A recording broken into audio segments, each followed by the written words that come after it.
we are going to talk about the shape of a chapter. And there are lots of parts to talk about. So we're going to be breaking them up and giving time to each of those parts. And today we're going to be talking about opening hooks. Generally speaking, you've already got, because we're using Take Off Your Pants and we're using the hero's journey, you've already got the fundamental structure for a chapter, which is goal, attack, thwart. So your main protagonist has got a goal, and we need to know what that goal is. There is something that is pressing against that goal. There's something getting in the way of it. There's this attack, and they're thwarted at the end of it. But what does that mean on the page? So we're going to break it down what it means on the page. Every chapter that you write starts with an opening hook. And what that opening hook looks like can be genre specific, but it's always an opening hook. And the hook is to hook the readers into continuing to read. They've got so many calls on their time. They have got lives and families and other media that they can go to. And the end of every chapter is an invitation to close the book. And you don't want them to close the book. You want them to keep reading. So you start with an opening hook and you end with an opening hook. And between that, you've got rising tension.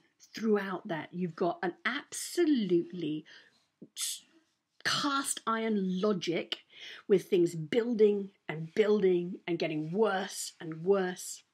And the other thing that you've got is you've got a question answered from before. So there's something that could have happened in the previous chapter, could have happened a couple of chapters before, could have happened before the story started, but you've got a question answered.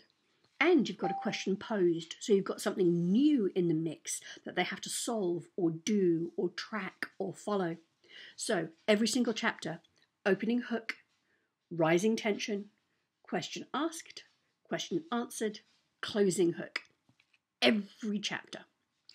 I'm going to read you some opening hooks to show you what opening hooks in chapters look like. So Kindred, if you haven't read it, you absolutely should, because it's a brilliant book.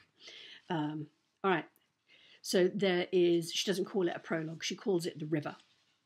But the book opens. The trouble began long before June 9th, 1976, when I became aware of it. But June 9th is the day I remember. It was my 26th birthday. It was also the day I met Rufus, the day he called me to him for the first time. So we have got time. We have got the antagonist, although we don't know that yet. We don't know that Rufus is going to be the antagonist. But we've got this strange sentence, the day he called me to him for the first time. Isn't that interesting? So we are completely intrigued. We've got a ton of voice. We are temporarily locked. We know where we are in terms of time. We know how old the main protagonist is. And we know that something very strange is going on. So, excellent opening. Then chapter 1. I tried. I showered, washed away the mud and the brackish water, put on clean clothes, combed my hair. That's a lot better, said Kevin when he saw me. But it wasn't. Okay, what have we got? So Kevin is her husband, and Kevin is trying to make her feel better. And that sounds good, right? But in fact, she's trying to understand something. She's trying to understand how she just got catapulted through time. Oh, if you don't know anything about the story, she is pulled back into another era. I'm not going to tell you any more than that because it's so good and because you should read it. But she's trying to process the fact that she was just removed from her own time, which is why we open with time, because she was removed from her own time. And she comes back and she is covered in brackish water, and she needs clean clothes, and she needs to comb her hair, so she's dishevelled. We know she's dishevelled, and we know that her husband is trying to calm her. And one of the things that this is doing very subtly is setting up these characters in opposition. Every speaker in your chapter has a goal. They only speak with a goal or an agenda. Your speakers always have an agenda. And in this case, her husband wants to calm her down. whereas she wants to understand what's going on. Calming down is not the point of what she wants to do. So, another great opening. Let's go ahead. 3. I think Kevin was as lonely and out of place as I was when I met him, though he was handling it better. But then he was about to escape. So this has got a lot of her interiority. This has got a sense of what her impression of her husband is. And also the fact that he's going to escape is in juxtaposition to the fact that she is not going to escape. So we've already got drama on the page. It's a little bit misleading because she breaks her chapters up into sub-chapters. So functionally, that's more like chapter 15 because of the way she breaks things up. But still, it's every single opening invites us to keep reading. There is something about that hook that is mysterious, or it's telling us what we need to know in a way that makes us want to know more. It's got conflict, it's got voice.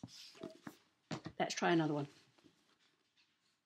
Another book that you should really read because it's just a ton of fun. Let's listen to these openings. All right. There's lots of pictures at the beginning of this book, so it doesn't open when it opens. Oh, there's a poem by Emerson. All right. Listen to this for an opening line. I had just come to accept that my life would be ordinary when extraordinary things began to happen.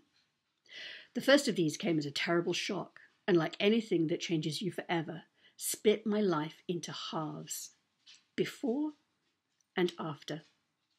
Like many of the extraordinary things to come, it involved my grandfather, Abraham Portman. So, if you ever wanted an example of coming in to your story as things are about to change, as things are off kilter, it's where you want to come in.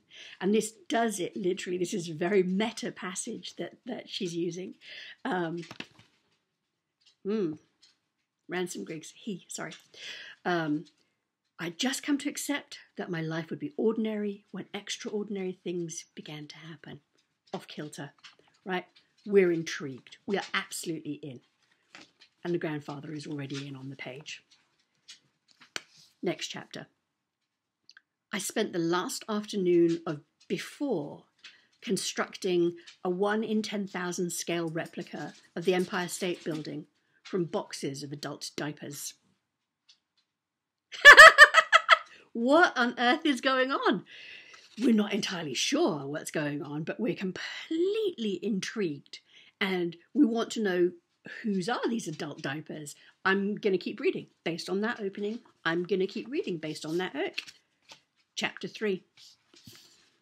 I spent the months following my grandfather's death cycling through a purgatory of beige waiting rooms and anonymous offices, analysed and interviewed, talked about just out of earshot, nodded when spoken to, repeating myself, the object of 1,000 pitying glances and knitted brows.